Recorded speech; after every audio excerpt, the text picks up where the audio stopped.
We heard Nicola Sturgeon in her speech referring there to the Commonwealth Games bid that's being put forward by Scotland.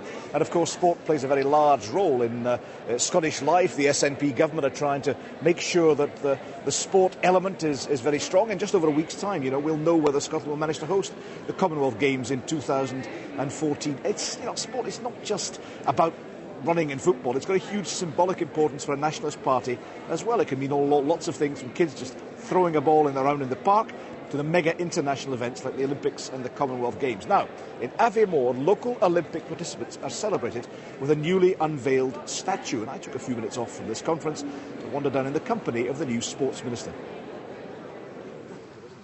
Now then, Minister, tell me about this statue that was unveiled fairly recently, wasn't it? Yes, literally a couple of weeks ago, Brian, this was unveiled by Sebastian Coe. Seb Coe? Yeah, Seb Coe, one of the great Olympians of his generation. Because what it effectively celebrates is the number of Olympians who come from this area. I'm just looking at the list here. They're predominantly, understandably, winter sports, aren't they? You see skiing there, curling there, etc.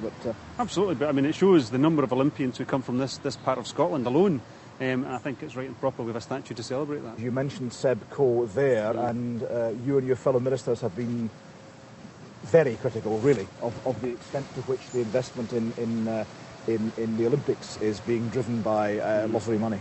Well, I think the Olympics are a great opportunity for Scottish athletes to do exceptionally well in London, and I think they will.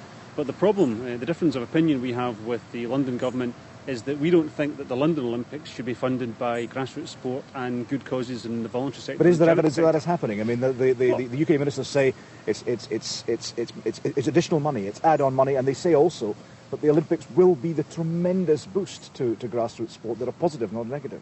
Well, I don't need the evidence. The evidence has been published by the London government. It's a £9 billion project, an extra £650 million out of the lottery.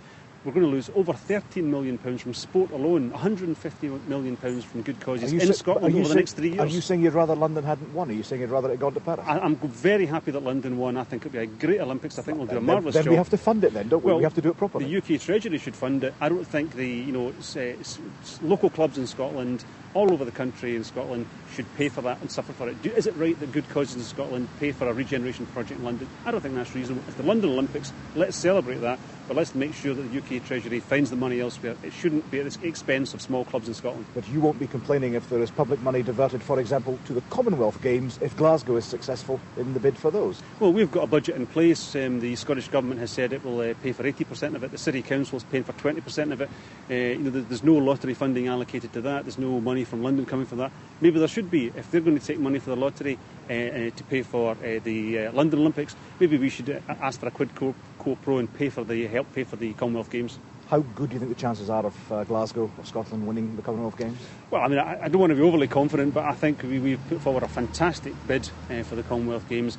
I think if it's down to straightforward facilities and the ability to run a top-class games focused on sport and the ability of the athletes to come here and enjoy themselves and do their best, I think Glasgow will win it. I'm very confident, but we'll keep on working for the next 2 weeks. Just finally, Minister, when we consider these big events like the Olympics and the Commonwealth Games, huge events, in the case of the Olympics, one of the largest gatherings in the world, what about the argument, the philosophical argument? Is that the way to do it, by encouraging excellence among a few, the sort of individuals we see in bronze here? Or should it not be just allowing, the kids to have a kick about in the park, having decent swimming pools? Should it be, Olympic size endeavour, or should it be the local endeavour?